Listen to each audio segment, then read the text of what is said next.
பெருமானார் சொன்னாங்க, எந்த சூழலிலும் முகத்தில் சிரித்த முகத்தை காணாக்கி விடாதீர்கள். அல்லாஹ் எல்லாருக்கும் தௌஃபீக் செய்வான். முகத்தை சுன்றது ஒரு நிமிஷம்தான்.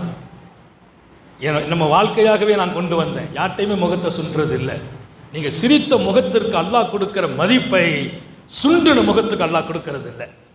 சிரித்த முகத்துக்கு அல்லாஹ் கொடுக்கிற மதிப்பை சுண்டு முகத்துக்கு கொடுக்கிறது இல்லை.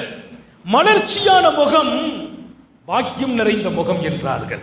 நீ ஒருவரை சந்திக்கிறாய், அவர் சிரித்த முகத்தோடு இருக்கிறாரா, நீயே பாக்கியவான் என்கிறார்கள். பாக்கியவான் அவரு, சிரிச்ச முகம் உள்ளவர்.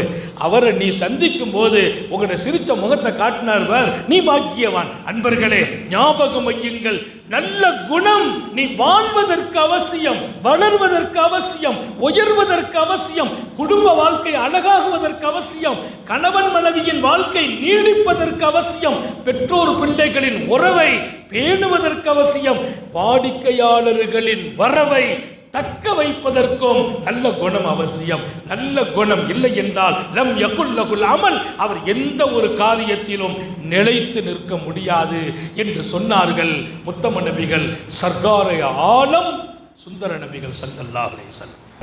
இழக்காதீர்கள். இருக்கும் என்றால் நீங்கள் இருக்கிறீர்கள், நிலைக்கிறீர்கள், நாளைய உலகில் மதிப்பு பெறுகிறீர்கள்.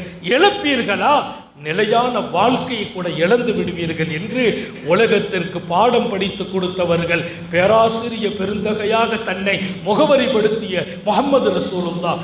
இன்னமா பெருமானா தன்னை சொல்றாங்க, நான் யாரு தெரியுமா, இன்னமா புஇஸ்து முஅல்லிமா, நான் ஒரு ஆசிரியராக அனுப்பப்பட்டேன். இந்த சமூகம் என்னிடத்தில் மண்டியிட்டு பாடம் பெற்ற சமூகம் என்கிறார்கள். நம்முடைய பேராசிரிய பெருந்தகையாக பூமா நபி தன்னை முகவரிப்படுத்திக் கொள்கிறார்கள். படித்து கொடுத்து அந்த பாடத்தை எடுத்துக்கொண்ட மாணாக்களாக, அவர்களின் உம்மத்தாக நாம் வாழ அல்லாஹ் அருள்வாளிப்பானாக.